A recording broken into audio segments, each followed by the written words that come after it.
Yo people, I'm Victor, this is V's Nature. Welcome to the channel. If you like what you see here, please like, comment and subscribe and help me grow this little community just a little larger. I hope you enjoy the video and you'll see my beautiful face at the end of the video for a little closing statement. Peace people. Little dinosaur.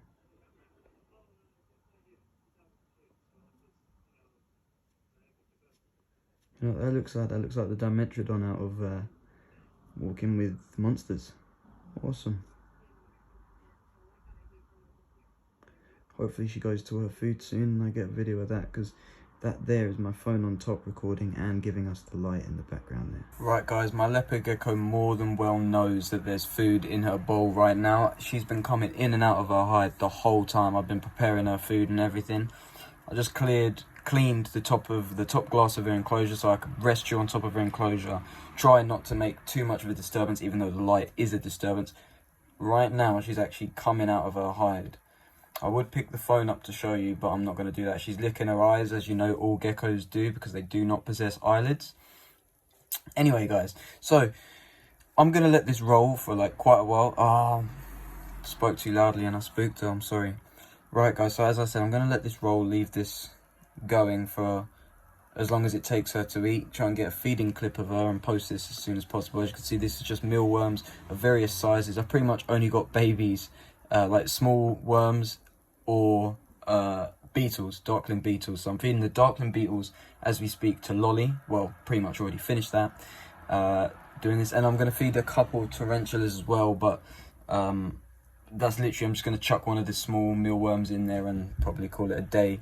You should never really do that. I'm just being honest. That's probably what I'm going to do, because I'm going night fishing on Saturday. Today is Wednesday. So I'm trying to get everything sorted before then, so I can just focus on getting ready for fishing, tying rigs and all of that really. Speaking of Lolly, she's actually doing great. Sorry if you hear cars and stuff going past. My window's open right now, trying to get some fresh air in here. But yeah, she's doing good. She's doing really good, aren't you? Yes. Anyway guys, I just wanted to show you, look, she's been digging a lot here, look.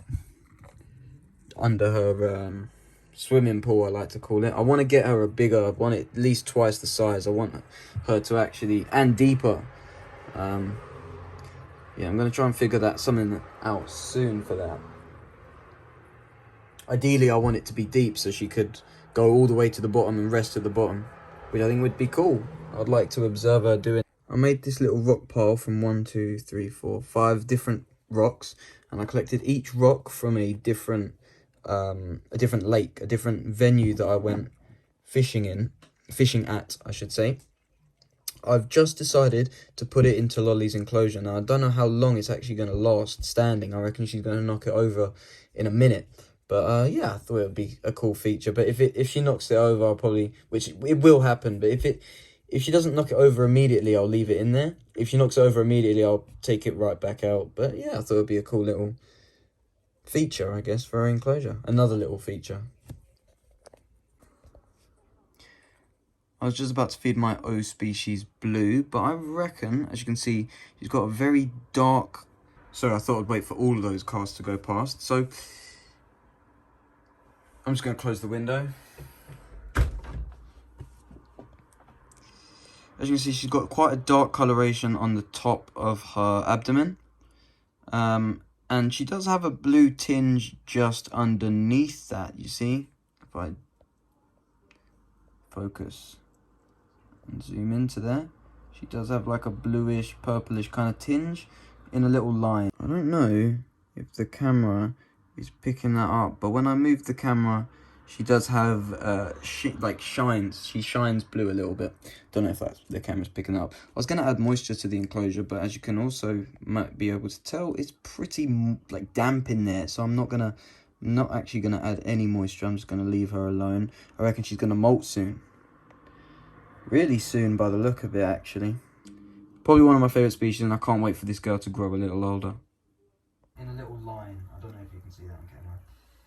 But I thought this would be a cool little clip to add in there, a little behind the scenes. As you can hear me talking in the background, literally about the clip seconds beforehand. But yeah, I thought this was humorous, so I left that in the video.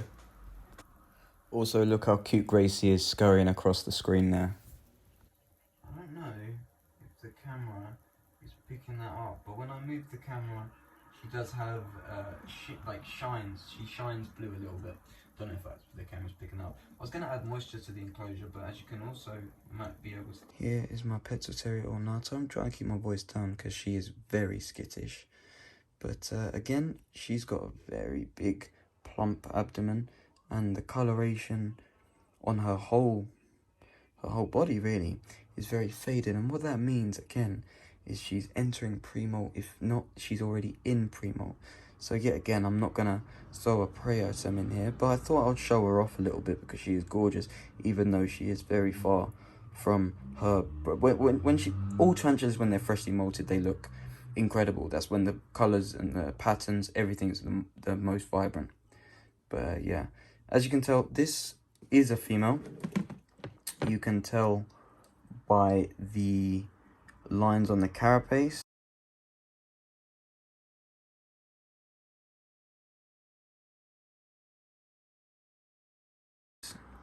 I'll link something in the description if you have a Petzl Terrier ornata of your own, because this tarantula is one of very few that are actually sexually dimorphic, which means that you can tell the difference between males and females just by looking at them.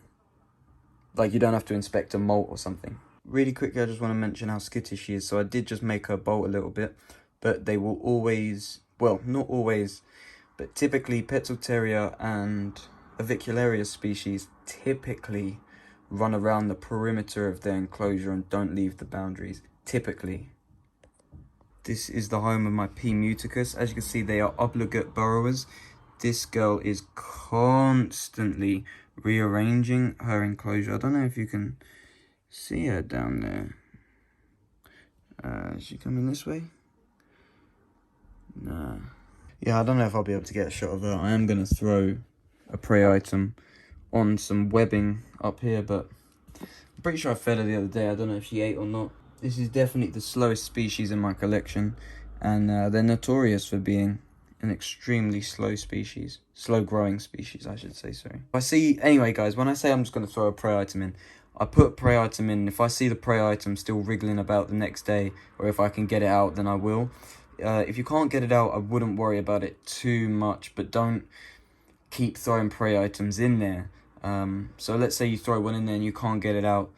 Don't throw another prey item until the tarantula either eats it or until you know that the tarantula can't get to it or something. Do you know what I mean?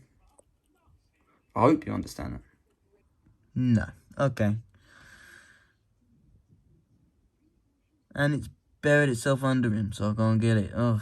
This is just what I was talking about. As I said, I wouldn't worry about it too much, so next day, if I look in here and I see it, I'm going to pick it straight out. Do you know what I mean?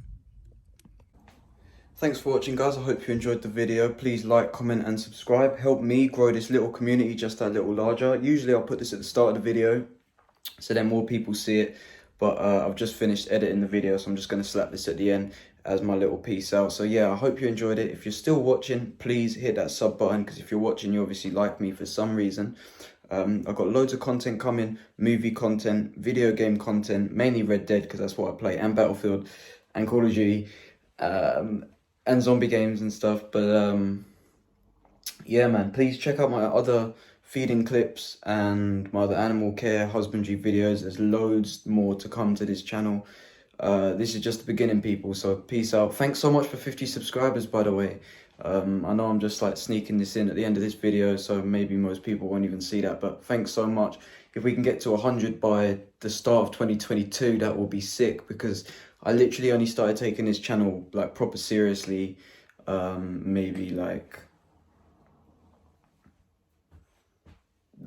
start of January this year. So yeah, people, peace out. Thank you very much for watching. See you in the next video.